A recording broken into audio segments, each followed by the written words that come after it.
Hare Krishna devotees, ఈరోజు నుంచి మనకు శ్రావణ మాసం స్టార్ట్ అయింది. మనం చక్కగా అమ్మవారికి పూజ చేసుకుంటాం, వ్రతం చేసుకుంటాం. కానీ మంగళారతి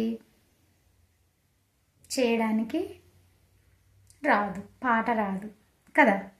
అలా పాట రానప్పుడు రాని పాట గురించి ఆలోచించుకున్న అమ్మవారికి కదా చేసే పూజ ఏదైనా. మరి అమ్మవారితో పాటు అయ్యవారు కూడా ఉండాలి కదా. అలా ఇద్దరికి సతీ సమేతంగా చేయడం ఎలా అంటే భగవంతుడి హరినామం చెప్పడం. హరే కృష్ణ కృష్ణ కృష్ణ హరే హరే, హరే రామ రామ రామ హరే హరి. ఇలా ఈ మంత్రాన్ని చెప్పుకుంటూ పూజ చేసుకున్న, మంగళారతి ఇచ్చిన చాలా ఆనందంగా ఉంటుంది. తర్వాత ఎప్పుడూ అమ్మవారికి మాత్రమే చేస్తాము, అయ్యవారు ఉండరు. కానీ ఈ మంత్రం చెప్పడం ద్వారాగా అమ్మవారు అయ్యవారు ఇద్దరికీ సంపూర్ణంగా చేస్తాము. లేదంటే అసంపూర్ణం, సగం మాత్రమే చేస్తున్నాము. అమ్మవారికి చేసి అయ్యవారిని వదిలేస్తాము. స్వామిని పట్టుకుంటే అమ్మ మన దగ్గరే ఉంటుంది కదా, కానీ అమ్మకే చేస్తాం మనకి కావాల్సింది తీరాలని. కానీ అలా కాదు.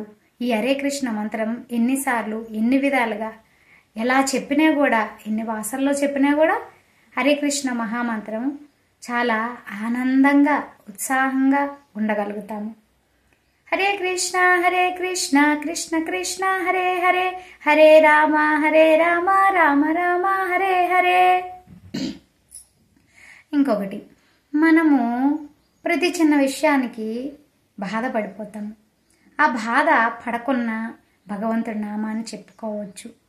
ఏ శ్లోకం చెప్పినా ఎక్కడో తప్పు అవుతుంది, ఏ పారాయణం చేసినా ఎక్కడో మిస్టేకు చేసేస్తాము, తప్పుగా చెప్పేసామని బాధపడతాం.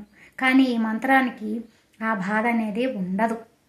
ఎందుకంటే నువ్వు ఎలా ఏ విధంగా చెప్పినా కూడా అందులో రాధాకృష్ణులు ఉంటారు, సీతారాములు ఉంటారు, గోవిందుడు, లక్ష్మీదేవి అందరూ ఆ మంత్రంలోనే ఉంటారు. ఇంకొక మెయిన్ పాయింట్, ఈ హరే కృష్ణ మహామంత్రము ఒక్కసారి చెప్పి వినడం వల్ల 16 సార్లు విష్ణు సహస్రనామము చేసిన ఫలితం కూడా దక్కుతుంది. చాలామందికి విష్ణు సహస్రనామము పలకడం కూడా రాదు. ఎందుకంటే నేను కూడా చాలాసార్లు చదివాను, చాలా తప్పులు వస్తాయి. కానీ హరే కృష్ణ మంత్రం ఒక్కసారి చెప్పి చూడండి, 16 సార్లు విష్ణువు చదివిన ఫలితం మీకు దక్కుతుంది. ప్రతి పూజ ఇంట్లో కూడాను ఏదో ఆలోచించుకొని, ఏదో బాధలోని పిల్లలు ఏమవుతాంరా, భర్త ఏమవుతాంరా, అత్తమామలు ఏదో ఒకటి ఆలోచిస్తాం కదా. ఆ ఆలోచన లేకున్నా భగవంతుడి నామాన్ని జపిస్తూ పూజ చేసుకుంటే మన ఇంట్లో ఉండే నెగిటివ్ వైబ్రేషన్స్ ఏవైతే ఉన్నాయో అవి ఉండవు.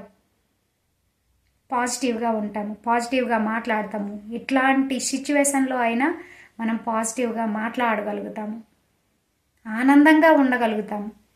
ఎలాంటి మాయ మన దగ్గరికి రాదు. పగలంతా యాతనమై పొద్దున్న లేచినప్పటి నుంచి ఎవరికో ఒకరి కింద మనం సేవ చేస్తూనే ఉంటాం కదా. కానీ మన కోసం మనం ఏదైనా చేసుకున్నామంటే మనం ఈ జీవితాన్ని ఉద్ధరించబడేది హరే కృష్ణ మహామంత్రం. ఆ మంత్రం చెప్పుతూ రోజంతా మనం పనుల్లో ఉంటే నిమగ్నమయ్యి మనకి ఆ కష్టం విలువ తెలియకుండా మనం ఉండగలుగుతాము.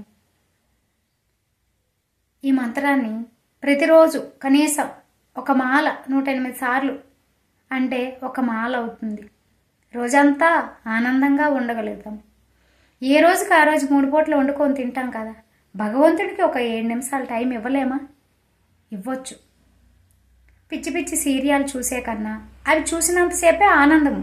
అవి అయిపోయిన తర్వాత మళ్ళీ సేమ్ సిచ్యువేషను, మళ్ళీ బాధలు, మళ్ళీ పిల్లలు, మళ్ళీ అన్నీ ఇదే. ఈ భౌతిక ప్రపంచమే నరకము. ఆ నరకం నుంచి మనం బయటపడాలి, ఆనందంగా ఉండాలి, భగవంతుడు నామంతో ఉండగలం. మనకి కష్టాలు వచ్చినప్పుడు ఏదో చేస్తాము, ఏదో వింటాము అని కాదు. మనకి కష్టం రాకముందే మనము శక్తివంతంగా ఉండాలి. అదే ఈ మంత్రము ఇస్తుంది. ఈ మంత్రంలోని మనకి ఇన్ని బెనిఫిట్స్ ఉన్నాయి. మనం ఆరోగ్యంగా ఉండగలుగుతాము, తెలివిగా ఆలోచించగలుగుతాము, తెలివిగా పని చేసుకోగలుగుతాము, అన్ని విధాలుగా బాగుంటుంది. ఆ సీరియల్ చూసేటప్పుడు ఆనందంగా ఉండే సిచ్యువేషన్ ఏవైతే ఉన్నాయో మనకు కష్టాలు వచ్చినప్పుడు వాళ్ళు వచ్చి మన కష్టం తీరుస్తారా? మనకి పని ఎక్కువ ఉంది, వాళ్ళు వచ్చి మన పని చేసి పెడతారా? మనం అప్పుల్లో ఉన్నాము, వాళ్ళు వచ్చి అప్పు తీరుస్తారా? అదంతా ఒక నాటకం, తెర మీద బొమ్మ. కానీ మనం తెర మీద బొమ్మ అవ్వకూడదు. అలా అయ్యాము అంటే మనం కష్టాల్లోనే కూరుకుపోతున్నాం అని అర్థం. మన దగ్గర ఏది ఉంటే అదే మనకి చాలు అనుకోవాలి, సంతృప్తి పడాలి. అసంతృప్తి వచ్చిందనుకో ఇక వీళ్ళ మీద వాళ్ళ మీద ద్వేషం పెరుగుతుంది. వాళ్ళలాగా మనం ఉండాలి, వాళ్ళలాగా మనకి కావాలి, కారు కావాలి, బంగ్లా కావాలి అని అన్నీ కోరికల మీద ఒకదాని తర్వాత ఒకటి ఒకదాని తర్వాత ఒకటి వస్తూనే ఉంటాయి. ఒకటి తీరిందంటే ఇంకొక దాని గురించి ఆలోచిస్తాం. కానీ హరే కృష్ణ మహామంత్రము ఎవరైతే చేస్తారో అలాంటి కోరికలు మన దగ్గరికి రావు, మాయలో పడము. చాలా జాగ్రత్తగా గుర్తుపెట్టుకోండి. మనం వచ్చేటప్పుడు ఒక్కరమే వచ్చాము, వెళ్ళేటప్పుడు కూడా ఒక్కరమే వెళ్తాము. కానీ మనకు తోడు వచ్చేది భగవంతుడు మాత్రమే. భగవంతుడి దగ్గరికి వెళ్ళగలుగుతాం. ఏది చేసినా కూడా భగవంతుడి నామాన్ని చేసుకుంటూ మనం చేస్తే చాలా చక్కగా ఆనందంగా ఉండగలుగుతాము. హరే కృష్ణ. ధన్యవాదాలు.